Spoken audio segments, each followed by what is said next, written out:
Hello every one, ഞാൻ കൊടൈക്കനാൽ വിശേഷങ്ങളുമായിട്ട് വീണ്ടും എത്തി. അപ്പോൾ ഇത് കൊടൈക്കനാൽ വ്ലോഗ് പാർട്ട് 4 ആണ്. ബാക്കി പാർട്സ് കാണാത്തവരുണ്ടെങ്കിൽ ജസ്റ്റ് എൻ്റെ ചാനൽ കയറിയിട്ടൊന്ന് കാണാൻ ശ്രമിക്കാം. നമ്മൾ പിന്നീട് വന്നിട്ടുണ്ടായിരുന്നത് ഗുണ കേവിലേക്കായിരുന്നു. അവിടുത്തെ വ്യൂ ആണ് നിങ്ങളിപ്പോൾ കാണുന്നത്.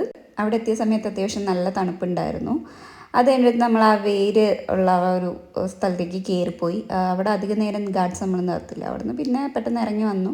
അതിനുശേഷം നമ്മൾ പിന്നീട് പോയത് പൈൻ ഫോറസ്റ്റിലേക്കാണ്. പൈൻ ഫോറസ്റ്റിൽ പോയി അവിടെ കുറച്ചധികം നേരം നിന്നു, ഫോട്ടോസൊക്കെ എടുത്തു. അതിനുശേഷം അവിടെ നിന്ന് തിരിച്ച് വന്നു. അത്യാവശ്യം നല്ല കോട ഉണ്ടായിരുന്നു.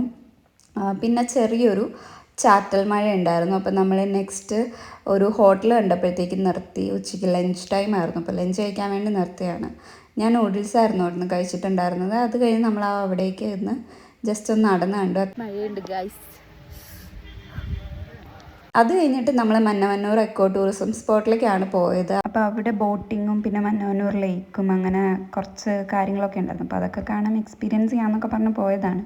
ബട്ട് അൺഫോർച്ചുനേറ്റ്ലി അതൊന്നും നടന്നില്ല. കാരണം ചെറിയൊരു ചാറ്റൽ മഴ ഉള്ളതുകൊണ്ട് അവരെല്ലാം ക്ലോസ് ചെയ്തിരിക്കുകയായിരുന്നു. അത് കഴിഞ്ഞിട്ട് നമ്മൾ നേരെ പോയിട്ടുണ്ടായിരുന്നത് പൂണ്ടി എന്ന് പറഞ്ഞ ഗ്രാമത്തിലേക്കായിരുന്നു. അപ്പോൾ അവിടെ ചെന്നിട്ടുള്ള വിശേഷങ്ങൾ നമുക്ക് നെക്സ്റ്റ് വ്ലോഗിൽ കാണാം. ടാറ്റാ.